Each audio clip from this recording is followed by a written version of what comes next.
Corporate ਦਾ ਜਾਲ ਤੇ ਕਿਵੇਂ ਚੱਲਦਾ ਹੈ ਸੰਸਾਰ। ਅਨੇਕਾਂ ਨੇ ਸਵਾਲ, ਟੀਵੀ ਪੰਜਾਬੀ ਦੁਨੀਆ ਲੈ ਕੇ ਆਉਂਦਾ ਹੈ ਹਰ ਸਵਾਲ ਦਾ ਜਵਾਬ। ਆਰਥਿਕ ਮੁੱਦਿਆਂ ਦੀਆਂ ਪਰਤ ਦਰ ਪਰਤ ਤਿਹਾ ਫਰੋਲਦਾ ਪ੍ਰੋਗਰਾਮ ਅਰਥ ਸ਼ਾਸਤਰ। ਤੁਸੀਂ ਵੇਖ ਰਹੇ ਹੋ ਟੀਵੀ ਪੰਜਾਬੀ ਦੁਨੀਆ। ਅਸੀਂ ਹਫਤਾਵਾਰੀ ਪ੍ਰੋਗਰਾਮ ਅਰਥ ਸ਼ਾਸਤਰ ਇੱਕ ਗੁੱਝਾ ਰਹੱਸ ਲੈ ਕੇ ਤੁਹਾਡੀ ਸੇਵਾ 'ਚ ਹੋ ਗਏ ਜੀ ਹਾਜ਼ਰ। ਮੈਂ ਹਰਜੀਤ ਸਿੰਘ ਗਿੱਲ ਤੇ ਮੇਰੇ ਨਾਲ ਇਕੋਨਮੀ ਦੇ ਉੱਤੇ ਪਕੜ ਰੱਖਣ ਵਾਲੇ ਸਾਡੇ ਐਕਸਪਰਟ ਨੇ ਜੀ ਨਿਰਮਲ ਢੀਂਡਸਾ ਜੀ। ਹਰ ਹਫਤੇ ਅਸੀਂ ਤੁਹਾਡੇ ਨਾਲ ਸਾਂਝ ਪਾਉਂਦੇ ਹਾਂ ਕੁਝ ਇੱਕ ਲੋਕਲ ਪੋਲੀਟਿਕਸ ਤੇ ਨਾਲ ਦੀ ਨਾਲ ਜਿਹੜੀ ਇਕੋਨਮੀ ਆ, ਵਰਲਡ ਇਕੋਨਮੀ ਉਹ ਕਿੱਧਰ ਨੂੰ ਜਾ ਰਹੀ ਆ, ਕਿਉਂਕਿ ਦੁਨੀਆ ਨੂੰ ਚਲਾਉਣ ਲਈ ਮੇਰੇ ਖਿਆਲ ਸਭ ਤੋਂ ਜਿਹੜੀ ਮੇਜਰ ਚੀਜ਼ ਆ ਉਹ ਇਕੋਨਮੀ ਆ, ਜਿਹੜੀ ਸਾਡੀ ਸਾਰਿਆਂ ਦੀ ਜ਼ਿੰਦਗੀ ਨੂੰ ਸਭ ਤੋਂ ਜ਼ਿਆਦਾ ਪ੍ਰਭਾਵਿਤ ਕਰਦੀ ਆ। ਅਤੇ ਇਕੋਨਮੀ ਦੇ ਕਰਕੇ ਹੀ ਅਸੀਂ ਆਪਣੇ ਪਿਛਲੇ ਮੁਲਕ ਛੱਡ ਕੇ ਉਹਨਾਂ ਮੁਲਕਾਂ ਵੱਲ ਭੱਜਦੇ ਹਾਂ ਜਿੱਥੇ ਇਹ ਥੋੜ੍ਹਾ ਇਹਦੀ ਸਟਰੈਂਥ ਹੈ, ਜਿੱਥੇ ਸਾਨੂੰ ਲੱਗਦਾ ਹੈ ਕਿ ਜੀਵਨ ਖੁਸ਼ਹਾਲ ਹੋਏਗਾ। ਕਿਉਂਕਿ ਜਿਹੜੇ ਮੁਲਕ ਪਛੜ ਗਏ, ਪਿੱਛੇ ਰਹਿ ਗਏ, ਉਹਦੀਆਂ ਰਾਜਨੀਤਿਕ ਕਾਰਨ ਵੀ ਹੋਣਗੇ, ਪਰ ਨਾਲ ਦੀ ਨਾਲ ਜਿਹੜੀ ਮਿਸਮੈਨੇਜਮੈਂਟ ਆ, ਆਪਣੇ ਰਿਸੋਰਸਿਸ ਨੂੰ ਨਾ ਸੰਭਾਲ ਸਕਣਾ, ਉਹਨੂੰ ਐਕਸਪਲੋਰ ਨਾ ਕਰ ਸਕਣਾ, ਉਹਨਾਂ ਨੂੰ ਨਾ ਸਹੀ ਤਰੀਕੇ ਨਾਲ ਵਰਤ ਸਕਣਾ। ਸਵਾਲ ਜਵਾਬ ਕਰਦੇ ਹਾਂ ਢੀਂਡਸਾ ਸਾਹਿਬ ਨਾਲ। ਪਹਿਲਾਂ ਸਭ ਤੋਂ ਉਹਨਾਂ ਦਾ ਸਵਾਗਤ ਕਰ ਲਈਏ ਜੀ। Thank you sir so much. ਬਹੁਤ ਸਵਾਗਤ ਢੀਂਡਸਾ ਸਾਹਿਬ। ਇਕੋਨਮੀ ਦੀ ਜਦੋਂ ਵੀ ਗੱਲ ਕਰਦੇ ਹਾਂ ਤਾਂ ਇਕੋਨਮੀ ਸਾਡੀ ਜ਼ਿੰਦਗੀ ਤੇ ਮੇਰੇ ਖਿਆਲ ਆਪਾਂ ਸਭ ਤੋਂ ਜ਼ਿਆਦਾ ਘੋਟਦੇ ਹਾਂ ਪੋਲੀਟਿਕਸ, ਪਰ ਸਭ ਤੋਂ ਨੇੜੇ ਇਕੋਨਮੀ ਆ ਸਾਡੀ ਜ਼ਿੰਦਗੀ ਦੇ। ਪੋਲੀਟਿਕਸ ਬਾਅਦ 'ਚ ਆਉਂਦੀ ਆ, ਮੇਰੇ ਖਿਆਲ ਸੈਕੰਡਰੀ ਆ। ਪੋਲੀਟਿਕਸ ਵੀ ਅਰਾਊਂਡ ਇਕੋਨਮੀ ਦੇ ਦੁਆਲੇ ਘੁੰਮਦੀ ਹੈ, ਕਿਉਂਕਿ ਜੇ ਸਰਕਾਰ ਆਉਂਦੀ ਹੈ, ਸਰਕਾਰ ਨੇ ਬਜਟ ਲਿਆਉਣਾ, ਉਹ ਵੀ ਇਕੋਨਮੀ ਨਾਲ ਰਿਲੇਟਡ ਹੈ। ਫਿਰ ਜੋਬਾਂ ਕ੍ਰੀਏਟ ਹੋਣੀਆਂ, ਉਹ ਵੀ ਇਕੋਨਮੀ ਨਾਲ। I think everything is related with economy. ਬਿਲਕੁਲ। ਐਂਡ ਕੈਨੇਡਾ ਦੇ ਵਿੱਚ ਇੱਕ ਡਿਬੇਟ ਚੱਲ ਰਹੀ ਹੈ, ਕਿਉਂਕਿ ਜਿਹੜੀ ਪਿਛਲੇ ਵੀਕ ਜਿਹੜੀ ਰਿਪੋਰਟ ਆਈ ਆ, ਬੜੀ ਅਲਾਰਮਿੰਗ ਰਿਪੋਰਟ ਆਈ ਹੈ, ਸਰਪ੍ਰਾਈਜ਼ਿੰਗ ਰਿਪੋਰਟ ਆਈ ਹੈ ਬੈਂਕ ਆਫ ਕੈਨੇਡਾ ਲਈ ਵੀ ਅਤੇ ਈਵਨ ਇਕੋਨੋਮਿਸਟ ਲਈ ਵੀ। 2003 ਤੋਂ ਬਾਅਦ ਇਹ ਪਹਿਲੀ ਦਫਾ ਹੋਇਆ ਕਿ ਜਿਹੜੀ ਇਨਫਲੇਸ਼ਨ ਹੈ ਜੰਪਿੰਗ ਅਪ 4.4%। ਅੱਛਾ ਜੀ। ਔਰ ਅਮਰੀਕਾ ਦੇ ਵਿੱਚ 5.6%। ਇਹਨੇ ਇਹ ਇੱਕ ਡਿਬੇਟ ਚੱਲ ਰਹੀ ਆ। ਬੈਂਕ ਆਫ ਕੈਨੇਡਾ ਇਹ ਕਹਿ ਰਿਹਾ ਕਿ ਇਹ ਟੈਂਪਰੇਰੀ ਆ, ਇਸ ਟ੍ਰਾਂਜ਼ੀਸ਼ਨਸ ਇਨਫਲੇਸ਼ਨ ਹੈ, ਕਿਉਂਕਿ ਅਸੀਂ ਕੋਵਿਡ-19 ਦੇ ਵਿੱਚੋਂ ਨਿਕਲ ਕੇ ਆਏ ਹਾਂ। ਉਹਦੇ ਕਰਕੇ ਟੈਂਪਰੇਰੀ ਜਿਹੜੀਆਂ ਪ੍ਰਾਈਸਿਸ ਡਿਪਰੈਸ ਸੀ। ਇੱਕ ਫਿਰ ਸਪਲਾਈ ਨਹੀਂ ਆ ਰਹੀ, ਜਿਹਦੇ ਕਰਕੇ ਜਿਹੜੀ ਇਨਫਲੇਸ਼ਨ ਵੈਂਟ ਅਪ, ਅਤੇ ਇਹ ਟੈਂਪਰੇਰੀ ਹੋਣ 'ਤੇ ਇਹ ਥੱਲੇ ਆ ਜਾਣੀ ਹੈ। ਜਿਹੜੇ ਬੈਂਕ ਆਫ ਕੈਨੇਡਾ ਉਹਨਾਂ ਨੇ ਟਾਰਗੇਟ ਕੀਤਾ ਪਿਛਲੇ 30 ਸਾਲ ਤੋਂ 2%। ਜੇ 2% ਤੱਕ ਜਿਹੜੀ ਇਨਫਲੇਸ਼ਨ ਹੈ ਦੇ ਐਕਸੈਪਟਡ।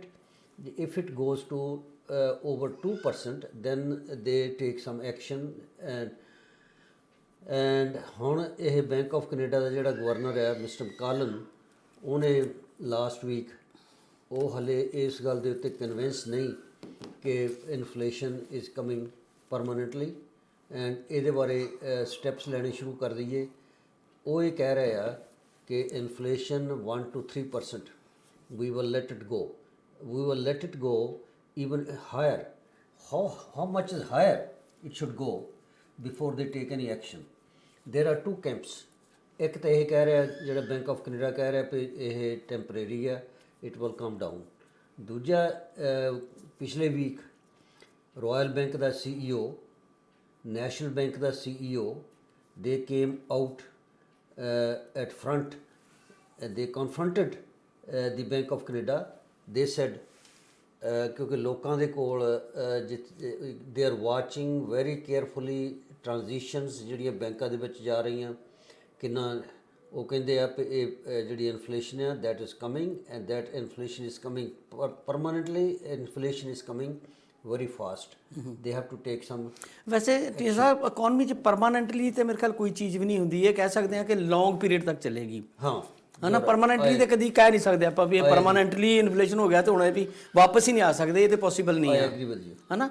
ਅੱਛਾ, ਥੋੜ੍ਹਾ ਜਿਹਾ ਮੈਂ ਤੁਹਾਡੇ ਕੋਈ ਫਿਨੋਮਨਾ ਸਮਝਣਾ ਚਾਹੁੰਦਾ। ਇਨਫਲੇਸ਼ਨ ਜਿਹੜੀ ਆ, ਇਨਫਲੇਸ਼ਨ ਬੇਸਿਕ ਹੈ ਕੀ, ਟਰਮ ਕੀ ਆ, ਅਤੇ ਕਿੱਦਾਂ ਇਹ ਪ੍ਰਭਾਵਿਤ ਕਰਦੀ ਆ ਇਕੋਨਮੀ ਨੂੰ? ਮਤਲਬ ਜਦੋਂ ਇਨਫਲੇਸ਼ਨ ਵੱਧਦਾ ਹੈ ਅਤੇ ਕੀ ਆਪਾਂ ਮੰਨ ਲਈਏ ਕਿ ਉਸ ਕੰਟਰੀ ਦੀ ਇਕੋਨਮੀ ਕੁਛ ਡਾਊਨ ਹੋਈ ਆ, ਲੋਕਾਂ ਦੀ ਪਰਚੇਜਿੰਗ ਪਾਵਰ ਘਟੀ ਆ, ਕਰੰਸੀ ਦੀ ਵੈਲਿਊ ਘਟੀ ਆ, ਜਾਂ ਇਹਦੇ ਪਿੱਛੇ ਹੋਰ ਕਿਹੜੇ ਫੈਕਟਰ ਮੋਟੇ ਤੌਰ ਤੇ, ਆਪਾਂ ਕੋਈ ਬਹੁਤ ਡੈਪਥ 'ਚ ਨਹੀਂ, ਮੋਟੇ ਕਿਹੜੇ ਫੈਕਟਰ ਆ ਵੀ ਕਿਉਂ ਇਨਫਲੇਸ਼ਨ ਹੁੰਦੀ ਆ, ਹੋਣੀ ਚਾਹੀਦੀ ਹੈ ਕਿ ਨਹੀਂ ਹੋਣੀ ਚਾਹੀਦੀ, ਕਿੰਨੀ ਕੁ ਹੋਣੀ ਚਾਹੀਦੀ? ਤੁਸੀਂ ਕਹਿ ਹੀ ਰਹੇ ਹੋ ਕਿ 2% ਤੱਕ ਐਕਸੈਪਟੇਬਲ ਹੈ। Inflation, what is inflation?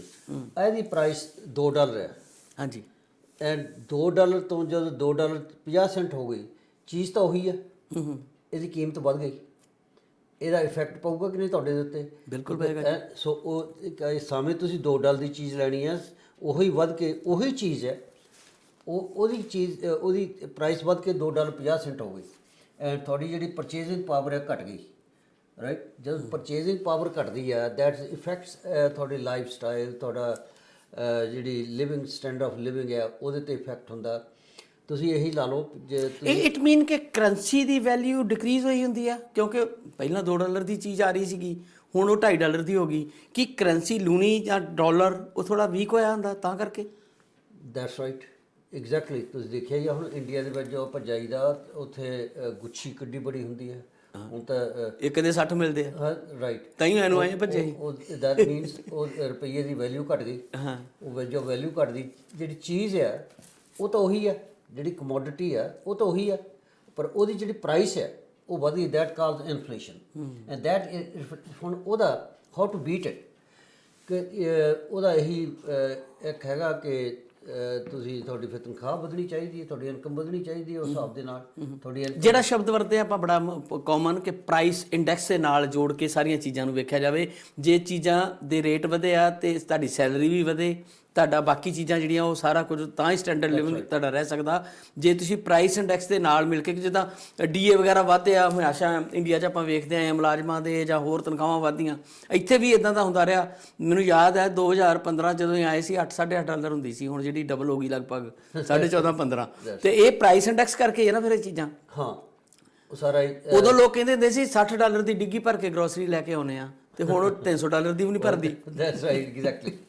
ਇਹ ਅਸਲ ਵਿੱਚ ਜਿਹੜੀ ਇਨਫਲੇਸ਼ਨ ਹੁਣ ਤੁਸੀਂ ਦੇਖੋ, ਅੱਜ ਜਿਹੜਾ ਇਹ ਗੈਸ ਦੀ ਪ੍ਰਾਈਸ ਹੈ $1 'ਚ 46 ਸੈਂਟ ਪਰ ਲੀਟਰ ਹੈ, ਲਗਭਗ $1.5 ਦੇ ਕਰੀਬ। ਜਿਹੜੀ ਪ੍ਰੀਮੀਅਮ ਗੈਸ ਹੈ ਉਹ ਤੋਂ ਵੀ ਜ਼ਿਆਦਾ ਹੋ ਗਈ। ਮੇਰਾ ਖਿਆਲ ਜਿਹੜੀਆਂ ਚੰਗੀਆਂ ਗੱਡੀਆਂ ਨੇ, ਜਰਮਨ ਵਾਲੀਆਂ ਗੱਡੀਆਂ, ਉਹਨਾਂ 'ਚ ਤੇ ਸਾਰਿਆਂ 'ਚ 91 ਵਾਲੀ ਪੈਂਦੀ ਆ। ਗੱਡੀਆਂ ਹੁੰਦੀਆਂ ਸਾਰੇ ਦੇ ਰਿਕਮੈਂਡ ਪ੍ਰੀਮੀਅਮ। ਹਾਂ, ਐਂਡ ਇੱਦਾਂ ਹੀ ਤੁਸੀਂ ਜਿਹੜੀ ਗਰੋਸਰੀ ਲੈਣ ਜਾਓ, ਗਰੋਸਰੀ ਤੁਸੀਂ ਵੈਜੀਟੇਬਲਸ ਲਓ, ਕਹਿੰਦੇ ਆ ਵੀ 9.5% ਵੈਜੀਟੇਬਲ ਦੀ ਪ੍ਰਾਈਸ ਅਪ ਗਈ ਹੈ, 10.5% ਫਰੂਟ ਦੀ, ਐਂਡ ਮੀਟ ਦੀ ਸਭ ਤੋਂ ਵੱਧ ਗਈ ਹੈ ਜੀ, 20.5%। ਉਹ ਮੀਟ, ਐਂਡ ਅੱਗੇ 399 ਨੂੰ ਲੱਗ ਜਾਂਦਾ ਸੀ ਗਰਾਊਂਡ ਹੈਮਬਰਗਰ ਵਗੈਰਾ, ਹੁਣ ਤਾਂ 6, 7, 8। ਮੀਟ ਇਹਨਾਂ ਮੁਲਕਾਂ ਦੀ, ਠੰਡੇ ਮੁਲਕਾਂ ਦੀ ਖੈਰ ਖਾਸ ਤੌਰ ਤੇ ਇਹਨਾਂ ਦੀ ਆਪਣੀ ਖੁਰਾਕ ਹੈ ਜੀ, ਇਹਨਾਂ ਦੇ ਭੋਜਨ ਦਾ ਰੋਜ਼ਮਰਰਾ ਦਾ ਹਿੱਸਾ ਵੀ ਆ। ਸਾਡੇ ਲੋਕ ਤਾਂ ਅਸੀਂ ਤੇ ਸਾਗ ਵੀ ਖਾ ਲੈਂਦੇ, ਘਾਹ ਫੂਸ ਖਾ ਕੇ ਵੀ ਪਰ ਇਹਨਾਂ ਦਾ ਥੋੜ੍ਹਾ ਜਿਹਾ ਜਿਹੜਾ ਉਹ ਮੀਟ ਤੋਂ ਬਗੈਰ ਜਿਹੜਾ ਉਹ ਸ਼ਾਇਦ ਨਹੀਂ ਗੁਜ਼ਾਰਾ ਪੂਰੀ ਤਰ੍ਹਾਂ ਹੁੰਦਾ। ਤੇ ਮੀਟ ਦੀ ਕੀਮਤ 20% ਵਧਣਾ, ਇਟ ਮੀਨ ਕਿ ਕਾਫੀ ਜ਼ਿਆਦਾ ਮਹਿੰਗਾਈ ਦੀ ਦਰ ਜਿਹੜੀ ਆ ਉਹ ਵਧੀ ਹੈ ਇੱਥੇ ਦਾ। ਵਧੀ ਹੈ ਜੀ 5.4%। ਐਂਡ ਇੰਡੀਕੇਸ਼ਨਸ ਕੀ ਆ, ਜਿਹੜਾ ਬੌਂਡ ਦੀ ਪ੍ਰਾਈਸ ਹੈ, ਜਿਹੜੀਆਂ ਖਾਸ ਤੌਰ ਤੇ ਮੌਰਗੇਜਸ ਹੈ, ਮੌਰਗੇਜਸ ਦੀ ਜਿਹੜੀ ਦਰ ਫਿਕਸ ਕੀਤੀ ਜਾਂਦੀ ਹੈ based on the bond. What is bond? Bond ਇਹ ਆ ਕਿ ਜਿਹੜੀ ਗਵਰਨਮੈਂਟ ਆਫ ਕੈਨੇਡਾ ਦੇ ਜਦੋਂ ਉਹ ਬੋਰੋ ਕਰਦੇ ਆ ਮਨੀ, ਦੇ issue the bond, and who ਗੋਨਾ by the bond for 1 ਸਾਲ ਦਾ, ਫਿਰ 2 ਸਾਲ ਦਾ, 5 ਸਾਲ ਦਾ, 10 ਸਾਲ ਦਾ ਇੰਟਰਸਟ ਰੇਟ। ਅੱਜ ਇੰਟਰਸਟ ਰੇਟ 5 ਸਾਲ ਦਾ ਜਿਹੜਾ ਉਹ ਮੇਰੇ ਖਿਆਲ 1.25 ਦੇ ਦੁਆਲੇ ਚਲੇ ਗਿਆ, ਐਂਡ 10 ਸਾਲ ਦਾ 1.58 1.60 ਦੇ ਦੁਆਲੇ। ਸੋ ਆਈ ਥਿੰਕ ਉਹ ਫਿਕਸ ਹੁੰਦਾ ਸਰ ਬਾਉਂਡ ਦੇ ਉੱਤੇ। ਜਿਹੜਾ ਬੰਦਾ ਬਾਉਂਡ ਪਰਚੇਜ਼ ਕਰਦਾ ਉਹਦਾ ਜਿਹੜਾ ਇੰਟਰਸਟ ਰੇਟ ਹੁੰਦਾ ਉਹ ਮਤਲਬ 1.5 ਜਿੱਦਾਂ ਕਹਿ ਰਹੇ ਹੋ 10 ਸਾਲ ਲਈ। ਮਹਿੰਗਾਈ ਵਧੇ, ਇਨਫਲੇਸ਼ਨ ਘਟੇ ਵਧੇ, ਜੋ ਮਰਜ਼ੀ ਹੋਵੇ ਉਹਨੂੰ ਉਨਾ ਹੀ ਮਿਲੇਗਾ। ਉਨਾ ਹੀ ਮਿਲੇਗਾ। ਪਰ ਬੌਂਡ ਦੀ ਪ੍ਰਾਈਸ ਵੀ ਹਰ ਰੋਜ਼ ਵੱਧਦੀ ਘਟਦੀ ਹੈ, ਕਿਉਂਕਿ they issue bonds every day. This is the way the government. ਪਰ ਨਾਰਮਲੀ ਸਰ ਇਦਾਂ ਨਹੀਂ ਹੁੰਦਾ। ਜਿਹੜੇ ਗਵਰਨਮੈਂਟ ਬੌਂਡ ਹੁੰਦੇ ਆ, ਮੈਂ ਇੱਥੋਂ ਦਾ ਮੈਨੂੰ ਬਹੁਤ ਜ਼ਿਆਦਾ ਨਹੀਂ ਪਤਾ, ਬਰੀਕੀ 'ਚ ਇਕਨੋਮੀ ਤਾਂ ਇੱਕੋ ਜਿਹੀ ਹੋਊਗੀ ਦੁਨੀਆ ਭਰ 'ਚ। ਭਾਰਤ ਵਿੱਚ ਹੁੰਦੇ ਸੀਗੇ ਜੀ ਕਿਸਾਨ ਵਿਕਾਸ ਪੱਤਰ ਜਾਂ ਗਵਰਨਮੈਂਟ ਦੇ ਇਦਾਂ ਦੇ ਬੌਂਡ ਆਉਂਦੇ ਹੁੰਦੇ ਸੀਗੇ। ਉਹਨਾਂ ਦੀ ਜਿਹੜੀ ਇੰਟਰਸਟ ਰੇਟ ਹੁੰਦਾ ਸੀ ਉਹ ਨਾਰਮਲ ਜਿਹੜਾ ਬੈਂਕ ਰੇਟ ਦਿੰਦਾ ਉਹਦੇ ਨਾਲੋਂ ਕੁਝ ਗੁਣਾ ਡਬਲ ਤੋਂ ਵੀ ਜ਼ਿਆਦਾ ਹੁੰਦਾ ਸੀ। ਉਹ 'ਚ ਕਿਹਾ ਜਾਂਦਾ ਸੀ 5 ਸਾਲ ਬਾਅਦ ਤੁਹਾਡੀ ਰਕਮ ਡਬਲ ਹੋ ਜਾਏਗੀ ਜਾਂ 6 ਸਾਲ ਬਾਅਦ ਡਬਲ ਹੋ ਜਾਏਗੀ। ਮਤਲਬ ਜਿਹੜਾ ਬਾਉਂਡ ਦੇ ਉੱਤੇ ਇੰਟਰਸਟ ਰੇਟ ਮਿਲਦਾ ਹੈ ਉਹ ਬੇਸਿਕਲੀ ਜਿਹੜਾ ਬਾਜ਼ਾਰ ਦਾ ਰੇਟ ਹੁੰਦਾ ਉਹਦੇ ਨਾਲ ਪਲੱਸ 'ਚ ਹੁੰਦਾ ਕਿ ਮਾਈਨਸ 'ਚ ਹੁੰਦਾ? ਦੇਖੋ ਇੱਥੇ ਕੈਨੇਡਾ ਦੇ ਵਿੱਚ ਵੀ ਕੈਨੇਡਾ ਸੇਵਿੰਗਸ ਬਾਉਂਡ ਗਵਰਨਮੈਂਟ ਕਰਦੀ ਸੀ ਕ੍ਰਿਸਮਸ ਦੇ ਦੁਆਲੇ ਜੀ। ਉਹਦੀ that's what you are talking about. India ਦੇ ਵਿੱਚ ਵੀ ਇਦਾਂ sometimes time to time ਦੀ governments they bring these issues, ਪਰ it's not permanent. If the government doesn't need any money ਫਿਰ ਨਹੀਂ ਉਹ ਲਿਆਉਂਦੇ। ਹੁਣ ਬੌਂਡ ਅੱਗੇ ਹਰ ਸਾਲ ਇਹ ਲਿਆਉਂਦੇ ਸੀ Bank of Canada, government of Canada, ਉਹ ਹੁਣ ਹਟ ਗਏ। ਪਰ ਜਿਹੜਾ ਦੂਸਰਾ ਬੌਂਡ ਆ ਉਹ ਦੈਟਸ ਡਿਫਰੈਂਟ। ਉਹ ਹਰ ਰੋਜ਼ ਹਰ week every year they bring in the market, that's rate is fixed. ਪਰ rate that open market that goes up and down every day. So ਹੁਣ ਜਿਹੜਾ ਦੀ ਫੀਅਰ ਇਜ਼ ਦਿਸ, ਕਿਉਂਕਿ ਹੁਣ ਤਾਂ ਈਜ਼ੀ ਮਨੀ ਹੈ, ਜਿਹੜੀ ਮੌਰਗੇਜ ਹੈ ਇਸ ਵੇਲੇ 1.25 ਦੇ ਦੁਆਲੇ ਮੇਰੇ ਖਿਆਲ ਜਿਹੜੀ ਵੇਰੀਏਬਲ ਰੇਟ ਹੈ, ਜਿਹੜਾ ਪ੍ਰਾਈਮ ਲੈਂਡਿੰਗ ਰੇਟ ਹੈ 2.45 ਹੈ। Everything based on prime lending rate. ਜਿਹੜੀ ਬੈਂਕ ਆਫ ਕੈਨੇਡਾ ਤੋਂ ਜਿਹੜੀਆਂ ਬੈਂਕਾਂ ਆ, ਬੈਂਕ ਆਫ ਕੈਨੇਡਾ ਤੋਂ ਬੈਂਕਾਂ ਜਿਹੜੀ ਮਨੀ ਬੋਰੋ ਕਰਦੇ ਆ ਓਵਰਨਾਈਟ 0.25 ਹੈ। 0.25 ਲੈ ਕੇ they give you 1.25 and they give you lend you at 2.45 and ਉਹਦੇ ਬੇਸ ਤੇ ਉਹਦੇ ਆਧਾਰ ਦੇ ਉੱਤੇ ਵੇਰੀਏਬਲ ਰੇਟ ਹੈ ਤੇ ਜਿਹੜੀ ਮੌਰਗੇਜ ਦਾ, ਤੇ ਜਿਹੜੇ ਫਿਕਸਡ ਮੌਰਗੇਜ ਆ 1 ਸਾਲ 5 ਸਾਲ 2 ਸਾਲ 10 ਸਾਲ ਉਹ ਹੈਗੀ ਆ ਬੇਸਡ ਔਨ ਉਹਨੇ ਬੌਂਡ। ਹੁਣ ਜਿਹੜੀ ਬੌਂਡ ਮੇਰੇ ਖਿਆਲ 1 ਸਾਲ ਦਾ ਤਾਂ ਹੁਣ ਮੇਰੇ ਖਿਆਲ 0.25 ਪਤਾ ਨਹੀਂ 35 ਮੈਂ ਤਾਂ ਅੱਜ ਆਉਂਦੇ ਹੋਏ ਦੇਖ ਨਹੀਂ ਹੋਇਆ, ਮੈਂ ਕੱਲ੍ਹ ਦੇਖਿਆ ਸੀ। 5 ਸਾਲ ਦਾ 1.25 10 ਸਾਲ ਦਾ 1.60 ਦੇ ਦੁਆਲੇ ਚਲੇ ਗਏ। So I think interest rate is just about to go up. And ਜਿਹੜੀ ਬੈਂਕ ਆਫ ਕੈਨੇਡਾ ਜਿਹੜੀ ਇਕੋਨੋਮਿਸਟ ਹੈ ਦੇ ਆਰ ਡਿਵਾਈਡਡ। ਮੋਸਟਲੀ ਹੁਣ majority of the economist believe ਕਰਦੇ ਆ ਕਿ Bank of Canada will be force to increase the interest rate. ਪਰ ਹੁਣ ਤੱਕ ਜਿਹੜਾ ਗਵਰਨਰ ਬੈਂਕ ਆਫ ਕੈਨੇਡਾ ਦਾ ਗਵਰਨਰ ਉਹ ਇਹ ਕਹਿ ਰਿਹਾ ਕਿ ਇਹ ਜਿਹੜੀ ਇਨਫਲੇਸ਼ਨ ਹੈ that is transitory and it is temporary, it will come down. And they ਜਿਹੜੀ ਟਾਰਗੇਟ ਹੈ ਉਹ ਇਹਨਾਂ ਨੇ ਫਿਕਸ ਕੀਤਾ 2%। ਪਰ ਜਿਹੜੇ ਇਕੋਨੋਮਿਸਟ ਕਹਿ ਰਹੇ ਜਿੱਦਾਂ ਰਾਇਲ ਬੈਂਕ ਤੇ ਹੋਰ ਸਾਰੇ ਜਿਹੜੀਆਂ ਫਿਗਰਾਂ ਆ ਰਹੀਆਂ every day, Bank of Canada ਨੇ ਕਿਹਾ ਕਿ ਅਸੀਂ ਜੀ middle of next week we will start to raise the interest rate. ਪਰ ਜਿਹੜੀ ਇਕੋਨਮੀ ਆ, ਜਿਹੜੀਆਂ ਫਿਗਰਾਂ ਉਹ they are telling you something different. ਉਹ ਇਹ ਕਹਿ ਰਹੀਆਂ ਕਿ Bank of Canada will be force to increase the interest rate. If they will be forced to increase the interest rate, probably they will start to increase the interest rate in next April. And ऐसे week, मेरे ख्याल 1st of November ਨੂੰ Bank of England they are raising the interest rate. New Zealand they have increased the interest rate. Norway they have increased the interest rate. Australia is also considering. And America ਦੇ ਵਿੱਚ 5.4% inflation ਹੈ। ਪਹਿਲਾਂ ਤੋਂ ਕਹਿੰਦੇ ਸੀ ਅਸੀਂ 2023 ਤੱਕ ਅਸੀਂ ਜਿਹੜੀ ਇੰਟਰਸਟ ਰੇਟ ਵਿੱਚ ਕੋਈ ਚੇਂਜ ਨਹੀਂ ਕਰਨੀ। ਨਾਓ ਦੇ ਸ਼ਿਫਟਡ ਫਰੋਮ 2023 ਤੋਂ 2022 ਤੱਕ।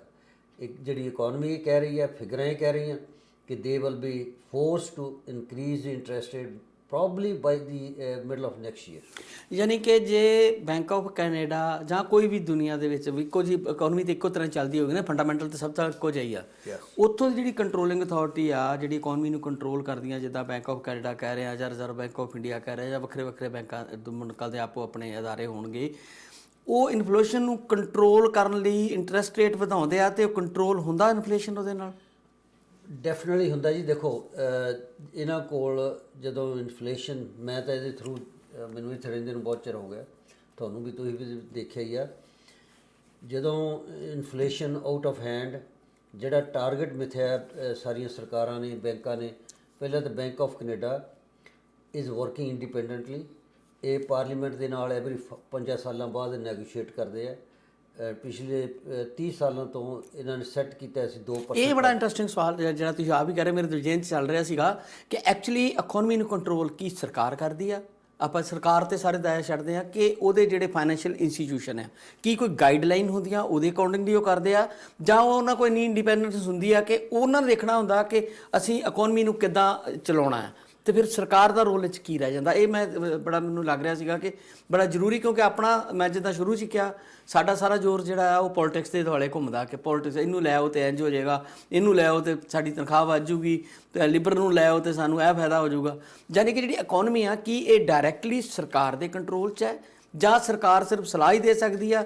ਜਿਹੜੇ ਅਦਾਰੇ ਆ ਜਿਹੜੇ ਇਕਨੋਮੀ ਚਲਾਉਂਦੇ ਉਹ ਇੰਡੀਪੈਂਡੈਂਟ ਹੈ ਕਿ ਨਹੀਂ, ਕਿ ਉਹ ਗੌਰਮੈਂਟ ਦੀਆਂ ਡਾਇਰੈਕਸ਼ਨ 'ਤੇ ਹੀ ਕੰਮ ਕਰਦੇ ਆ? ਦੇਖੋ ਇਹ ਜਿਹੜੀ Bank of Canada is working like independently there ਜਿਹੜੀ ਮੋਨਿਟਰੀ ਪਾਲਿਸੀਜ਼ ਆ, ਜਿਹੜੀ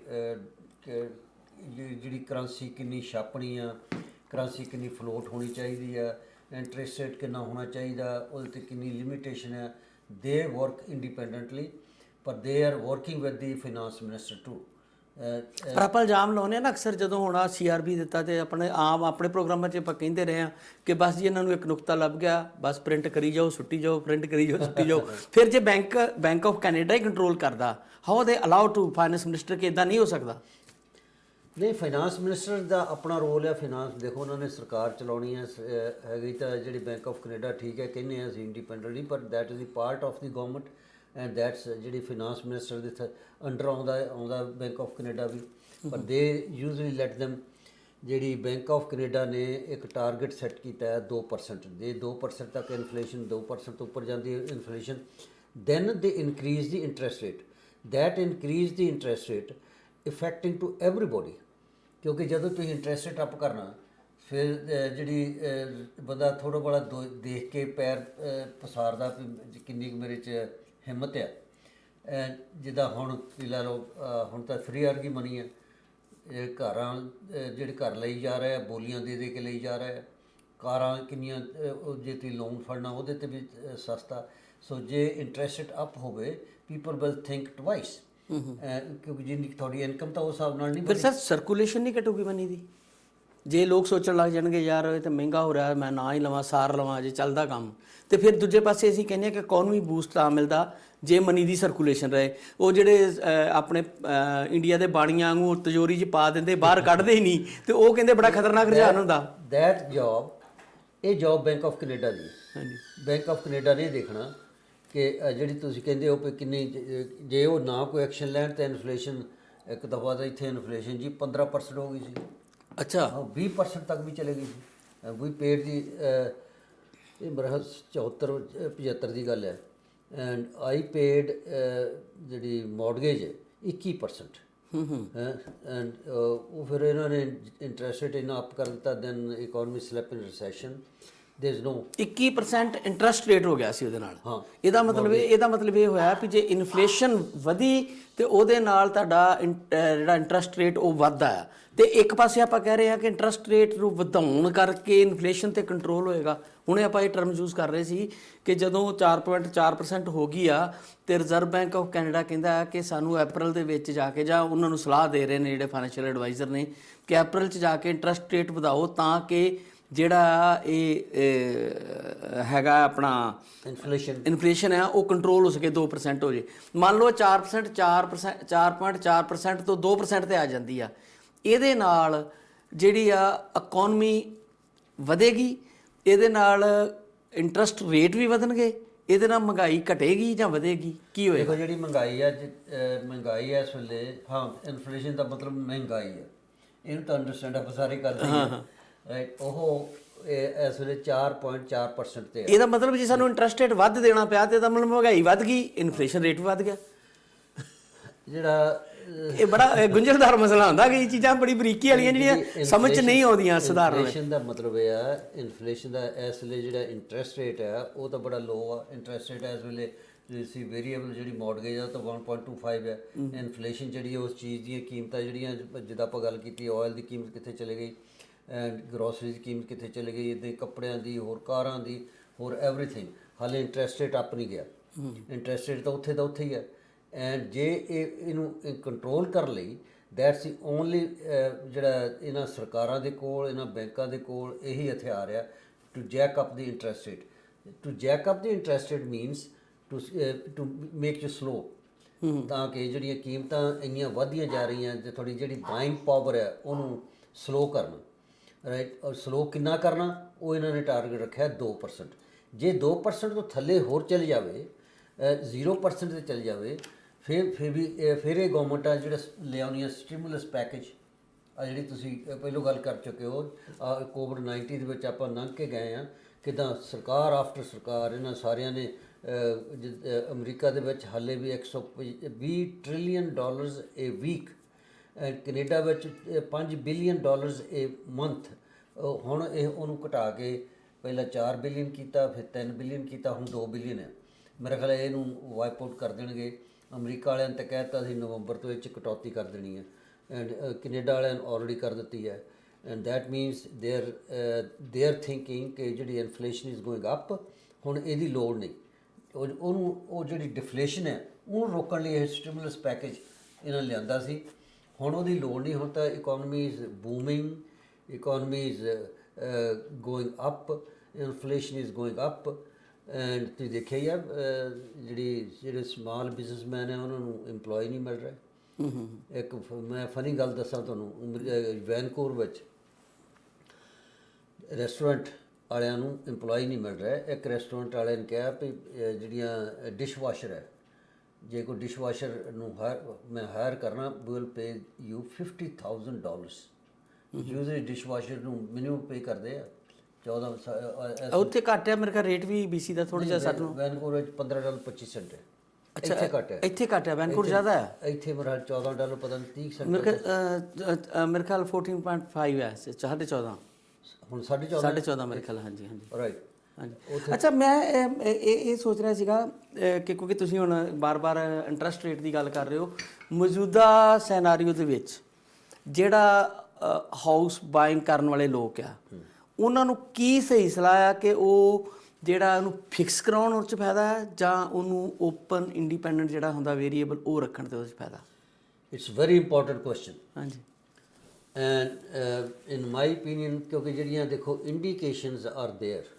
ਇੰਡੀਕੇਸ਼ਨਸ ਇਹ ਦੱਸ ਰਹੀਆਂ ਕਿ inflation is going up the bond price of the bond is going up and they going to jack up the interest rate very soon if they will jack up the interest rate ਇਸ ਵੇਲੇ majority ਮੇਰੇ ਖਿਆਲ ਲੋਕਾਂ ਦੇ ਜਿਹੜੀ mortgage ਲੈਂਦੇ ਆ variable mortgage ਹੈ ਜੀ ਜਿਹੜੀ that variable rate will change with the prime lending rate ਮੈਂ ਸੁਜੈਸਟ ਇਸ ਵੇਲੇ ਕਰੂੰਗਾ ਕਿ don't take any risk lock it up interest is going up there is no ifs and buts you wait ਵੈਸੇ lock up ਕਰਾਉਣ 'ਚ ਥੋੜਾ rate ਵੀ ਵੱਧ ਮਿਲਦਾ ਨਾ ਜੀ ਅੱਜ ਮੈਨੂੰ ਪਤਾ ਨਹੀਂ ਹੁਣ ਕਿੰਨਾ ਸ਼ਾਇਦ 2% 2.30 ਦੇ ਦੁਆਲੇ ਹੋਣਾ ਚਾਹੀਦਾ 2.3 still it's very low and they should ਨਹੀਂ ਮੇਰੇ ਕੋਲ ਜਿਹੜੀ ਮੌਰਗੇਜ ਹੈ ਮੇਰਾ 1.49 ਆ 5 ਸਾਲ ਦੀ ਲੌਕਡ ਆ ਵੈਸੇ ਮੁੱਕਣ ਵਾਲੀ ਹੈ term you are very Lucky lock ਮੁੱਕਣ ਵਾਲੀ ਆ ਮੁੱਕਣ ਵਾਲੀ ਹੈ ਹਾਂ ਔਰ ਜਿਹੜੀ ਓਪਨੇਬਲ ਹੈ ਹੁਣ ਮੇਰੀ ਬੇਟੀ ਨੇ ਘਰ ਲਿਆ ਜਿਹੜਾ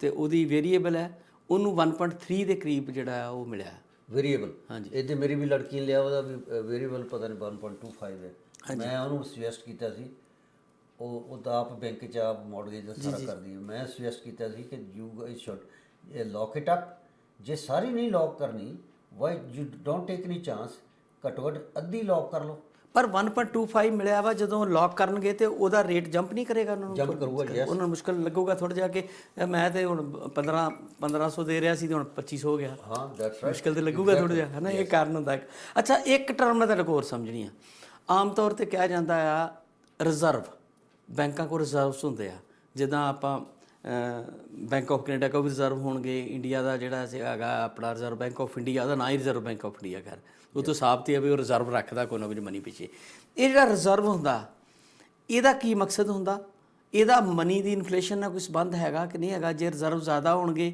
ਤੇ ਇਨਫਲੇਸ਼ਨ ਘੱਟ ਹੋਏਗੀ ਕਿ ਵੱਧ ਹੋਏਗੀ ਕਿ ਉਹ ਕਰੰਸੀ ਛਾਪਣੀ ਪੈਗੀ ਸਰਕਾਰ ਨੂੰ ਕਿ ਨਹੀਂ ਛਾਪਣੀ ਪੈਗੀ ਜਿੰਨਾ ਰਿਜ਼ਰਵ ਜ਼ਿਆਦਾ ਹੋਏਗਾ ਦੇਖੋ 2008 2009 ਚ ਕਿੱਡਾ ਵਰਲਡ ਪੱਧਰ ਤੇ ਕਿੱਡਾ ਤਕੜਾ ਰਿਸੈਸ਼ਨ ਆਇਆ ਸੀ ਜੀ ਉਹਦੇ ਚ ਲੇਮਨ ਜਿਹੜੀ ਬੈਂਕ ਬਿਗੇਸਟ ਬੈਂਕ ਇਨ ਅਮਰੀਕਾ ਉਹ ਬੈਂਕਰਪਟ ਹੋ ਗਈ and country after the country ਇਹਨਾਂ ਨੇ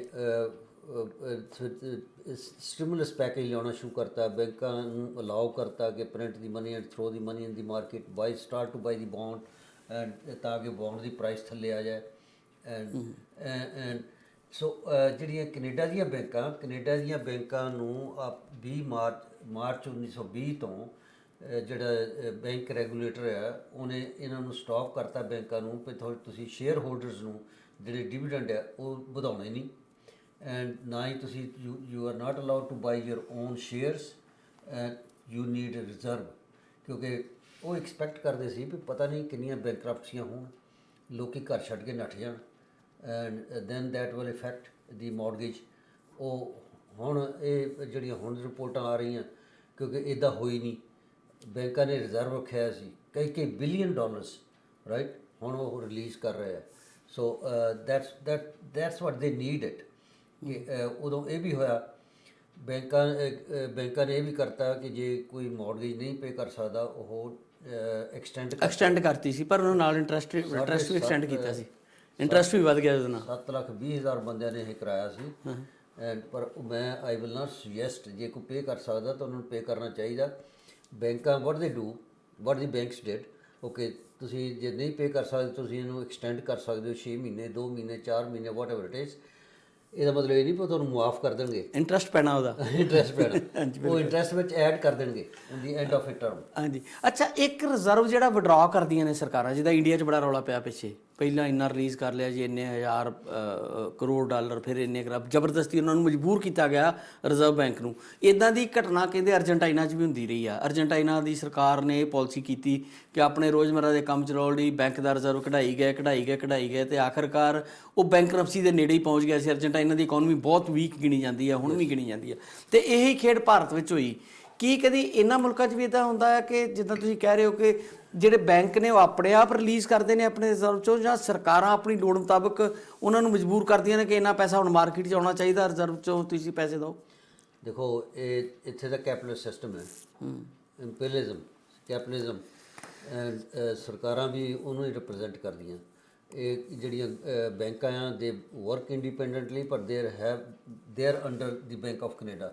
ਬੈਂਕ ਆਫ ਕੈਨੇਡਾ ਨੇ ਇਹਨਾਂ ਨੂੰ ਰੋਕਿਆ ਸੀ ਕਿ you cantt raise the interest rate, no, you can't buy your own shares and you can't raise the dividends। ਅੱਛਾ, ਜਿਹੜੀ ਇਨਕਮ ਤੋਂ what's dividend, ਜਿਹੜੀ ਕੰਪਨੀ ਪ੍ਰੋਫਿਟ ਬਣਾਉਂਦੀ ਹੈ ਉਹ ਚੋਂ ਇਹ ਕਹਿੰਦੇ ਆ ਕਿ ਅਸੀਂ ਜਿਹੜੀ 50 ਆਪਣੇ ਸ਼ੇਅਰ ਹੋਲਡਰ ਨੂੰ ਉਹਦਾ ਸ਼ੇਅਰ ਦੇਣਾ, ਡਿਵੀਡੈਂਟ ਹੋ ਗਿਆ ਨਾ।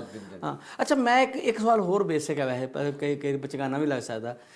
ਬੜਾ ਕਿਹਾ ਜਾਂਦਾ ਹੈ ਕਿ ਜਿਹੜੇ ਰਿਜ਼ਰਵ ਦੀ ਗੱਲ ਚੱਲੀ ਆ ਕਿ ਜੇ ਮਨੀ ਇੰਨੀ ਛਾਪਣੀ ਆ ਤੇ ਇੰਨੀ ਮੁੱਲ ਦਾ ਤੁਹਾਡੇ ਕੋਲ ਗੋਲਡ, ਪਲੈਟੀਨਮ ਜਾਂ ਕੋਈ ਐਸੀ ਧਾਤਾਂ ਚੀਜ਼ਾਂ ਤੁਹਾਡੇ ਰਿਜ਼ਰਵ 'ਚ ਹੋਣੀਆਂ ਜ਼ਰੂਰੀ ਹੁੰਦੀਆਂ। ਇਹ ਜਿਹੜਾ ਕੋਈ ਇੰਟਰਨੈਸ਼ਨਲ ਲਾਅ ਵਾ ਜਾਂ ਕੀ ਆ ਕਿ ਕੋਈ ਮੁਲਕ ਕਰੰਸੀ ਆਪਣੇ ਆਪ? ਮੈਂ ਵੇਖਦਾ ਹੁਣ ਕੱਲ੍ਹ ਪਰਸੋਂ ਮੈਂ ਇੱਕ ਬਲੌਗਰ ਦਾ ਵੇਖ ਰਿਹਾ ਸੀ, ਉਹ ਤਜਾਕਿਸਤਾਨ ਜਾਂ ਰਸ਼ੀਆ ਵਾਲੇ ਜਿਹੜੇ ਮੁਲਕ ਆਡੇ ਉਹਨਾਂ 'ਚ ਫਿਰ ਰਿਹਾ ਸੀਗਾ, ਤੇ ਉਹ ਕਹਿ ਰਿਹਾ ਸੀਗਾ ਕਿ ਮੈਂ ਅਗਰ ਟੈਕਸੀ ਕਰਕੇ ਜਾਂਦਾ ਆ ਮਤਲਬ 10 ਕਿਲੋਮੀਟਰ ਤੇ ਮੈਨੂੰ 1,30,000 ਰੁਪਏ ਕਰਨਾ ਪੈਂਦਾ ਆ। ਯਾਨੀ ਕਿ ਉਹ ਮਨੀ ਦੀ ਵੈਲਿਊ ਇੰਨੀ ਆ। ਪਿੱਛੇ ਵੀ ਕਹਿੰਦੇ ਸੀ ਕਿ ਅਫਗਾਨਿਸਤਾਨ ਦੀ ਮਨੀ ਦਾ ਇਹ ਹਿਸਾਬ ਸੀਗਾ ਕਿ ਤੁਸੀਂ $100 ਤਰਾਓ ਤੇ ਤੁਹਾਨੂੰ ਗਧਾ ਚਾਹੀਦਾ ਉੱਤੇ ਲੱਦ ਕੇ ਖੜਨ ਦੀ ਉੱਥੋਂ ਦੇ ਪੈਸਿਆਂ ਨੂੰ। ਤੇ ਸੋ ਇਹ ਜਿਹੜੀ ਚੀਜ਼ ਹੁੰਦੀ ਆ, ਇਹ ਕਿੱਦਾਂ ਕੰਟਰੋਲ ਹੁੰਦੀ ਆ? ਕੀ ਜਿਹੜੇ ਜਿੱਦਾਂ ਕਹਿੰਦੇ ਆ ਕਿ ਗੋਲਡ ਹੋਣਾ, ਜਿੱਦਾਂ ਪਿੱਛੇ ਆਪਾਂ ਇੰਡੀਆ ਦਾ ਵੇਖਿਆ ਸੀਗਾ 1991-92 ਜਦੋਂ ਉਦਾਰਵਾਦੀ ਨੀਤੀ ਆਈ, ਜਦੋਂ ਮਨਮੋਹਨ ਸਿੰਘ ਇੰਟਰੋਡਿਊਸ ਹੋਏ ਤੇ ਉਹਨਾਂ ਨੇ ਉਹ ਸਾਰਾ ਸਿਸਟਮ ਚੇਂਜ ਕੀਤਾ। ਉਦੋਂ ਕਿਹਾ ਜਾਂਦਾ ਕਿ ਭਾਰਤ ਦੇ ਖਜ਼ਾਨੇ 'ਚ ਗੋਲਡ ਖਤਮ ਹੋ ਗਿਆ ਸੀ। ਦੁਬਾਰਾ ਇਹਨਾਂ ਨੇ ਬੜਾ ਖਰੀਦਿਆ, ਟਨਾਂ ਦੇ ਹਿਸਾਬ ਨਾਲ ਸੋਨਾ ਇੰਡੀਆ ਨੇ ਖਰੀਦਿਆ ਸੀ। ਉਹਦਾ ਕੀ ਪਰਪਸ ਹੁੰਦਾ, ਔਰ ਸੋਨਾ ਮਤਲਬ ਕਿਉਂ ਖਰੀਦਿਆ ਜਾਂਦਾ ਤੇ ਕਿੱਥੇ ਰੱਖਿਆ ਜਾਂਦਾ ਤੇ ਕਿਉਂ ਰੱਖਿਆ ਜਾਂਦਾ? ਉਹ ਡੈਡ ਮਨੀ ਨਹੀਂ ਹੈ ਕਿਸਮ ਦੀ ਸੋਨਾ? ਇਹ ਅੱਗੇ ਹੁੰਦਾ ਸੀ ਜਦੋਂ ਨਿਕਸਨ ਆਇਆ, ਤੁਹਾਨੂੰ ਯਾਦ ਹੈ ਨਿਕਸਨ ਅਮਰੀਕਨ ਰਾਸ਼ਟਰਪਤੀ ਜਿਨ੍ਹਾਂ ਤੇ ਵਾਟਰਗੇਟ ਸਕੈਂਡਲ ਮਿਲਿਆ, ਉਦੋਂ ਉਹ ਤੋਂ ਪਹਿਲਾਂ ਹੁੰਦਾ ਸੀ ਮੋਨਿਟਰੀ ਪਾਲਿਸੀ ਕਿ ਤੁਸੀਂ ਕਿੰਨਾ ਤੁਹਾਡੇ ਕੋਲ ਗੋਲਡ ਰਿਜ਼ਰਵ ਹੋਣਾ ਚਾਹੀਦਾ। ਉਸ ਹਿਸਾਬ ਦੇ ਨਾਲ ਜਿਹੜੀਆਂ ਸੈਂਟਰਲ ਬੈਂਕਾਂ ਨੇ ਕਿੰਨਾ ਗੋਲਡ ਰਿਜ਼ਰਵ ਰੱਖਿਆ ਹੋਇਆ ਸੀ, ਉਹਨੇ ਰਿਮੂਵ ਕਰਤਾ ਹੈ। ਹੁਣ it's not based on gold any more now. ਪਰ ਨਿਕਸਨ ਤੇ ਪਹਿਲਾਂ ਹੋ ਗਿਆ। 91 ਦੇ ਵਿੱਚ ਚੰਦਰ ਸ਼ੇਖਰ ਵੇਲੇ ਬੜਾ ਰੌਲਾ ਸੀ ਕਿ ਭਾਰਤ ਕੋਲ ਸੋਨਾ ਹੀ ਖਤਮ ਹੋ ਗਿਆ। ਉਸ ਤੋਂ ਬਾਅਦ ਜਦੋਂ ਆਏ ਮਨਮੋਹਨ ਸਿੰਘ, ਫਿਰ ਉਸ ਤੋਂ ਬਾਅਦ ਤੁਹਾਨੂੰ ਯਾਦ ਹੋਣਾ ਪਿਛਲੇ ਜੇ ਮਨਮੋਹਨ ਸਿੰਘ ਦੀ ਪਿਛਲੀ ਸਰਕਾਰ ਵੇਲੇ ਵੀ ਉਹਨਾਂ ਪਤਾ ਨਹੀਂ ਕਿੰਨੇ 10 ਟਨ ਸੋਨਾ ਇੰਟਰਨੈਸ਼ਨਲ ਮਾਰਕੀਟ 'ਚੋਂ ਇੰਡੀਆ ਨੇ ਖਰੀਦਿਆ ਸੀਗਾ। ਉਹਦੇ ਪਿੱਛੇ ਕੀ ਗੇਮ ਹੁੰਦੀ ਹੈ? ਕੀ ਕਿਉਂ ਖਰੀਦਣਾ ਪੈਂਦਾ ਤੇ ਉਹਨੂੰ ਕਿੱਥੇ ਰੱਖਦੇ, ਕਿਉਂ ਰੱਖਦੇ ਆ? ਇਹ ਮੇਰੀ ਮੈਨੂੰ ਹੁਣ ਇਹ ਤਾਂ ਪਤਾ ਨਹੀਂ। ਅੱਜ ਕੱਲ੍ਹ ਤਾਂ ਗੋਲਡ ਦੇ ਬੇਸਡ ਔਨ ਗੋਲਡ ਕਿ ਜਿਹੜੀ ਕਰੰਸੀ ਹੈ ਕਿੰਨੀ ਤੁਸੀਂ ਛਾਪਣੀ ਹੈ, ਕਿੰਨਾ ਤੁਹਾਡੇ ਕੋਲ ਗੋਲਡ ਰਿਜ਼ਰਵ ਹੋਣਾ ਚਾਹੀਦਾ, ਇੱਦਾਂ ਦੀ ਹੁਣ ਕੋਈ ਵਰਲਡ ਦੇ ਵਿੱਚ ਕੋਈ ਸਿਚੁਏਸ਼ਨ ਹੈ ਨਹੀਂ। ਇੰਡੀਪੈਂਡੈਂਟਲੀ ਜਿਹੜੀਆਂ ਸਰਕਾਰਾਂ ਉਹ ਕਰਦੀਆਂ, ਇੰਡੀਪੈਂਡੈਂਟਲੀ ਜਿਹੜੀਆਂ ਬੈਂਕਾਂ ਉਹ ਇਹ ਕਰਦੀਆਂ ਵੀ ਸਾਡੀ ਜਿਹੜੀ ਕਮੋਡਿਟੀ ਆ ਗੋਲਡ ਬਹੁਤ ਸਾਰੀਆਂ ਚੀਜ਼ਾਂ 'ਚ ਯੂਜ਼ ਹੁੰਦਾ, ਕਾਰਾਂ 'ਚ ਵੀ ਯੂਜ਼ ਹੁੰਦਾ, ਹੋਰ ਵੀ ਦਿਸ ਐਂਡ ਦੈਟ, ਜੂਲਰੀ ਤਾਂ ਹੈਗੀ ਹੈ ਸਾਡੇ ਮੁਲਕਾਂ 'ਚ ਖੈਰ ornaments ਤੇ ਬਹੁਤ ਜ਼ਿਆਦਾ ਹਾਂਜੀ। ਇਹ ਸਰਕਾਰਾਂ 'ਤੇ ਡਿਪੈਂਡ ਕਰਦਾ ਕਿੰਨਾ ਕੁ ਉਹਨਾਂ ਨੇ ਰੱਖਣਾ, ਰਿਜ਼ਰਵ ਰੱਖਣਾ। ਪਰ ਇਦਾਂ ਦੀ ਕੋਈ ਗੱਲ ਨਹੀਂ ਹੈ ਇੰਟਰਨੈਸ਼ਨਲ ਪੱਧਰ ਦੇ ਉੱਤੇ ਕਿ ਤੁਹਾਡੇ ਕੋਲ ਗੋਲਡ ਇੰਨਾ ਹੋਣਾ ਚਾਹੀਦਾ, ਉਹ ਕਨਵਰਸ਼ਨ ਦੇ ਨਾਲ ਇੰਨੀ ਤੁਸੀਂ ਕਰੰਸੀ ਜਿਹੜੀ ਉਹ ਪ੍ਰਿੰਟ ਕਰਨੀ ਹੈ। ਹੁਣ ਤਾਂ ਸਰਕਾਰਾਂ ਬਹੁਤ ਸਾਰੀਆਂ ਸਰਕਾਰਾਂ ਇੱਦਾਂ ਦੀਆਂ ਜਿਹੜੀ ਪ੍ਰਿੰਟ ਕਰੀ ਜਾ ਰਹੀਆਂ। ਲੁੱਕ ਐਟ ਇਟਲੀ ਲੀਰਾ ਦਾ ਕਿੰਨੇ, ਉਹ ਵੀ ਤਾਂ ਆਪਣੇ ਇੰਡੀਅਨ ਰੁਪਈਆਂ ਦੇ ਵਾਂਗ ਹੀ ਹੈ। ਇਹੋ ਮੈਂ ਕਹਿ ਰਿਹਾ ਸੀ ਕਿ ਕਿਤੇ ਤੇ ਲੱਖ ਰੁਪਈਆ ਤੁਸੀਂ $100 ਤਰਾਓ ਤੇ ਗੱਦੇ ਤੇ ਲੱਦ ਕੇ ਖੜਨਾ ਪੈਂਦਾ। ਇਹ ਚੀਜ਼ ਜਿਹੜੀ ਆ ਇਹਨੂੰ ਕੋਈ ਕੌਣ ਕੰਟਰੋਲ ਕਰਦਾ ਹੈ ਜਾਂ ਕਿਸ ਤਰ੍ਹਾਂ ਉਹ ਕੌਣ ਕਹਿੰਦਾ ਕਿ ਕਿਹੜੇ ਮੁਲਕ ਦੀ ਕਰੰਸੀ ਦਾ ਕੀ ਰੇਟ ਹੈ, ਉਹ ਕਿੱਦਾਂ ਫਿਕਸ ਹੁੰਦੀ ਆ? ਦੇਖੋ ਦੋ ਤਿੰਨ ਗੱਲਾਂ। ਆਮ ਤੌਰ ਤੇ ਡਾਲਰ ਨੂੰ ਬੇਸ ਮੰਨਿਆ ਜਾਂਦਾ, ਹਾਲਾਂਕਿ ਯੂਰੋ ਵੀ ਆਪਣੇ ਆਪ 'ਚ ਵੱਡੀ ਇੱਕ ਸ਼ਕਤੀ ਆ। ਜਿਹੜੀ ਚਾਈਨਾ ਦੀ ਕਰੰਸੀ ਆ, ਉਹਨਾਂ ਨੇ ਲਾਈ ਆ 8 ਯੂਆਨ, ਚਾਈਨਾ ਦੀ ਕਰੰਸੀ ਯੂਆਨ ਜਾਂ ਯੂਆਨ ਉਹ ਇਹ ਸਾਰਾ ਇੰਟਰਨੈਸ਼ਨਲ ਜਿਹੜੀ ਮਾਰਕੀਟ ਹੈ, ਇੰਟਰਨੈਸ਼ਨਲ ਜਿਹੜੀ ਕਮਿਊਨਿਟੀ, ਉਹ ਇਹ ਕਹਿ ਰਹੀ ਆ ਵੀ ਯੂਆਨ ਨੂੰ ਇੰਟਰਨੈਸ਼ਨਲ ਪੱਧਰ ਦੇ ਉੱਤੇ ਫਲੋਟ ਹੋਣਾ ਚਾਹੀਦਾ, ਜਿੱਦਾਂ ਬਾਕੀ ਕਰੰਸੀਆਂ ਹੁੰਦੀਆਂ ਉਹਨਾਂ ਦੀ ਵੈਲਿਊ ਪੈਂਦੀ ਐਵਰੀ ਡੇ, ਇੱਦਾਂ ਹੋਣਾ ਚਾਹੀਦਾ। ਪਰ ਚਾਈਨਾ ਨੇ ਇਹ ਫਿਕਸ ਕੀਤਾ $8 ਸਮਥਿੰਗ ਲਾਈਕ ਦੈਟ ਯੂਐਸ। ਅੱਛਾ ਜੀ, ਇੱਕ ਯੂਆਨ ਦਾ, ਇੱਕ ਯੂਆਨ ਦਾ। ਇਹਦਾ ਮਤਲਬ ਚਾਈਨਾ ਦੀ ਕਰੰਸੀ ਜਿਹੜਾ ਨਹੀਂ, $1 ਯੂਐਸ ਜਿਹੜਾ ਉਹ 8 ਉਹਦੇ ਅੱਛਾ ਉਲਟ ਹੋ 8 ਯੂਆਨ। ਅੱਛਾ ਉਲਟ ਹੋ ਗਿਆ, ਹਾਂਜੀ ਰਾਈਟ। ਐਂਡ ਚਾਈਨਾ ਦੇ ਉੱਤੇ ਕੋਈ ਰਿਸਟ੍ਰਿਕਸ਼ਨ ਨਹੀਂ, ਉਹ ਪ੍ਰਿੰਟ ਕਰ ਸਕਦੇ ਜਿੰਨੀ ਮਰਜ਼ੀ ਕਰੀ ਜਾਣ। ਇੰਡੀਆ ਦੇ ਉੱਤੇ ਕੋਈ ਰਿਸਟ੍ਰਿਕਸ਼ਨ ਨਹੀਂ, ਉਹ ਪ੍ਰਿੰਟ ਜਿੰਨੀ ਮਰਜ਼ੀ ਕਰੀ ਜਾਣ। ਪ੍ਰਿੰਟ ਕਰਦੇ ਕਰਕੇ ਤਾਂ ਵੈਲਿਊ ਘਟਦੀ ਹੈ। ਤੁਸੀਂ ਦੇਖੀ ਜਿੱਦਾਂ ਦੇ ਤੁਸੀਂ ਸੁੱਟ ਸੰਭਾਲੀ ਹੈ, ਤੁਸੀਂ ਦੇਖਿਆ ਹੋਊਗਾ ਰੁਪਈਏ ਦੀ ਕਿੰਨੀ ਵੈਲਿਊ ਘਟ ਗਈ। ਉਹ ਇਸੇ ਕਰਕੇ ਘਟਦੀ ਹੈ ਕਿ ਪ੍ਰਿੰਟ ਕਰਦੇ ਆ। ਅੱਛਾ, ਇੱਕ ਚੀਜ਼ ਮੈਂ ਤੁਹਾਡੇ ਕੋਲ ਅੱਜ ਹੋਰ ਸਮਝਣੀ ਆ। ਇੰਡੀਆ 'ਚ ਸਾਨੂੰ ਦੱਸਿਆ ਗਿਆ ਸੀ ਜਦੋਂ ਅਸੀਂ ਇਕਨੋਮਿਕਸ ਪੜ੍ਹਦੇ ਸੀ ਨਾ, ਜਦੋਂ ਗ੍ਰੈਜੂਏਸ਼ਨ ਦੇ ਦਿਨਾਂ 'ਚ ਇਕਨੋਮਿਕਸ, ਤੁਸੀਂ ਤਾਂ ਇਕਨੋਮਿਕਸ ਕੀਤੀ ਹੈ ਉੱਥੇ, ਮੇਰੇ ਖਿਆਲ ਮਾਸਟਰ ਕੀਤੀ ਹੈ ਜਾਂ ਇਕਨੋਮਿਕਸ ਦੇ, ਅਤੇ ਉੱਥੇ ਇੱਕ ਚੀਜ਼ ਪੜ੍ਹਾਈ ਜਾਂਦੀ ਸੀ ਕਿ ਦੋ ਚੀਜ਼ਾਂ 'ਤੇ ਬਹੁਤਾ ਹੁੰਦਾ ਸੀਗਾ। ਇੱਕ ਤਾਂ ਹੁੰਦਾ ਸੀਗਾ ਡਿਮਾਂਡ ਐਂਡ ਸਪਲਾਈ ਦਾ ਫੰਡਾ, ਸਾਰਿਆਂ ਨੂੰ ਸਮਝਾਇਆ ਜਾਂਦਾ ਸੀਗਾ। ਅਤੇ ਇੱਕ ਚੀਜ਼ ਸਮਝਾਈ ਜਾਂਦੀ ਸੀ ਕਿ ਜਿਹੜਾ ਰੁਪਈ ਆ, ਜਿੱਦਾਂ ਰੁਪਇਆ ਇੱਥੇ ਡਾਲਰ ਆ, ਸਿਰਫ $1 ਦਾ ਨੋਟ ਜਿਹੜਾ ਆ ਉਹ ਹੀ ਕਰੰਸੀ ਆ, ਬਾਕੀ ਜਿੰਨੇ ਆ ਸਾਰੇ ਟੋਕਨ ਹੁੰਦੇ ਆ। ਉੱਤੇ ਲਿਖਿਆ ਹੁੰਦਾ ਸੀਗਾ, ਬਾਕੀਆਂ 'ਤੇ ਲਿਖਿਆ ਹੁੰਦਾ ਮੈਂ धारक को $100 ਅਦਾ ਕਰਨੇ का वचन देता हूँ ਵੀ ਜੇ ਆਹ ਬੰਦਾ ਕਾਗਜ਼ ਫੜਾਊ ਤਾਂ ਮੈਨੂੰ $100 ਦੇ ਦੂੰਗਾ। ਪਰ ਕਰੰਸੀ ਰੁਪਈਆ ਹੀ ਆ, ਜਿਹੜਾ $1 ਦਾ ਨੋਟ ਹੈ ਜਾਂ $1 ਦਾ ਸਿੱਕਾ ਆ, ਉਹਦੇ ਵਿੱਚ ਵੀ ਅੱਗੇ ਪੜ੍ਹਾਇਆ ਜਾਂਦਾ ਸੀ ਬੈਡ ਮਨੀ ਗੁੱਡ ਮਨੀ। ਜਿਹੜਾ ਪੇਪਰ ਆ ਉਹ ਬੈਡ ਮਨੀ ਆ ਤੇ ਜਿਹੜਾ ਸਿੱਕਾ ਆ ਗੁੱਡ ਮਨੀ ਆ। ਇਹ ਟਰਮ ਅੱਜ ਕੱਲ੍ਹ ਕਿਤੇ ਹੈਗੀਆਂ ਨੇ ਜਾਂ ਖਤਮ ਹੋ ਗਈਆਂ ਇਕਨੋਮਿਕਸ 'ਚੋਂ? ਇਹ ਬੜੇ ਓਲਡ ਸਟਾਈਲ, ਓਲਡ ਗੱਲਾਂ ਹੋ ਰਹੀਆਂ ਇਸ ਵੇਲੇ। ਉਹਦਾ ਮਤਲਬ ਇਹ ਆ ਕਿ ਜਿਹੜੀ ਵੈਲਿਊ ਆ, ਵੈਲਿਊ ਤਾਂ ਹੈਗੀ ਆ ਕਮੋਡਿਟੀ ਦੀ। ਹਾਂਜੀ। ਜਿਹੜਾ ਸਿੱਕਾ ਆ, ਸਿੱਕਾ ਉੱਥੇ ਕਾਹਦਾ ਹੁੰਦਾ ਸੀ? ਚਾਂਦੀ ਦਾ ਹੁੰਦਾ ਸੀ ਕਿ ਕਿਹੜਾ? ਨਹੀਂ, ਕਹਿੰਦੇ ਆ ਉਹ ਗਿਲਟ ਜਾਂ ਕੁਝ ਇਦਾਂ ਦਾ ਸਿੱਕਾ ਹੁੰਦਾ ਸੀ, ਉਹਦੀ ਵੈਲਿਊ ਜੇ ਉਹਨੂੰ ਮੈਲਟ ਕਰਕੇ ਕਰਦੇ ਆ ਤੇ ਉਹ $1 ਦੇ ਬਰਾਬਰ ਹੁੰਦੀ ਸੀ। ਉਹ ਫੰਡਾ ਹੁਣ ਨਹੀਂ ਰਿਹਾ। ਨੋ ਸੱਚ ਥਿੰਗ, ਨੋ। ਅੱਛਾ, ਉਹ ਮਤਲਬ ਹੁਣ ਗੁੱਡ ਮਨੀ ਬੈਡ ਮਨੀ ਵਾਲਾ ਕਨਸੈਪਟ ਖਤਮ ਹੋ ਗਿਆ। ਅੱਛਾ, ਦੂਜੀ ਚੀਜ਼ ਨਿਕਲ ਜਵਾਬ ਆਇਆ ਕਿ ਜਿੱਦਾਂ ਇੰਡੀਆ ਦੀ ਕਰੰਸੀ ਨੂੰ ਰੁਪਈਆ ਕਹਿੰਦੇ ਆ, ਇੱਥੋਂ ਦੀ ਨੂੰ ਡਾਲਰ ਕਹਿੰਦੇ ਆ, ਲੂਣੀ ਕਹਿੰਦੇ ਆ ਆਪਾਂ ਇੱਥੇ, ਜਾਂ ਅਮਰੀਕਨ ਡਾਲਰ ਦੀ ਗੱਲ ਹੁੰਦੀ ਆ। ਜਿਹੜਾ ਅਸਲੀ ਜਿਹੜਾ ਹੁਣ ਅਸੀਂ 50 ਵਾਲਾ ਨੋਟ ਫੜ ਕੇ ਤੁਰੇ ਫਿਰਦੇ, ਡਾਲਰ ਵਾਲਾ 100 ਵਾਲਾ ਨੋਟ, ਉਹ $50 ਦੀ ਕਰੰਸੀ ਆ ਜਾਂ ਟੋਕਨ ਆ? ਨਹੀਂ, ਟੋਕਨ ਕਰੰਸੀ।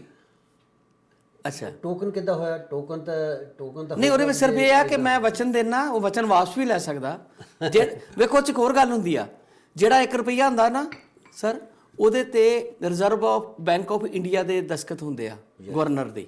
ਤੇ ਜਿਹੜੀ ਜਿੰਨੇ ਟੋਕਨ ਆ, 5 ਵਾਲਾ ਨੋਟ, 10 ਵਾਲਾ, 100 ਵਾਲਾ, 1000 ਵਾਲਾ, 2000 ਵਾਲਾ, ਉਹਦੇ ਉੱਤੇ ਫਾਈਨੈਂਸ ਮਿਨਿਸਟਰੀ ਦੇ ਦਸਤਖਤ ਹੁੰਦੇ ਆ। ਉੱਤੇ ਗਵਰਨਰ ਦੇ ਦਸਤਖਤ ਨਹੀਂ ਹੁੰਦੇ ਕਦੇ ਵੀ ਨੋਟ ਤੇ। ਤੇ ਉਹ ਕਿਹਾ ਜਾਂਦਾ ਕਿ ਉਹ ਵਚਨ ਦਿੰਦੀ ਹੈ ਸਰਕਾਰ ਕਿ ਅਸੀਂ ਤੁਹਾਨੂੰ ਇਹ ਪੇਪਰ ਦਿਓਗੇ ਤੇ ਇੰਨੇ ਪੈਸੇ ਦੇ ਦਾਂਗੇ। ਉਹ ਵਚਨ ਕਦੀ ਵੀ ਵਾਪਸ ਲਿਆ ਜਾ ਸਕਦਾ। ਰੁਪਈਏ ਗਵਰਨਰ ਵਾਲਾ ਜਿਹੜਾ ਸਾਈਨ ਹੋਇਆ, ਉਹ ਕਦੀ ਵਚਨ ਵਾਪਸ ਨਹੀਂ ਹੁੰਦਾ, ਵਚਨ ਨਹੀਂ ਹੁੰਦਾ, ਉਹ ਪਰਮਾਨੈਂਟ, ਉਹਦੀ ਵੈਲਿਊ ਹੁੰਦੀ ਆ। ਕਦੀ ਹੋਇਆ ਵੀ ਇਦਾਂ? ਹੋਇਆ ਨਹੀਂ, ਪਰ ਪੜਿਆ ਕੌਣ ਜਦੋਂ ਹਾਂਜੀ, ਇਟ ਨੈਵਰ ਹੈਪਨ।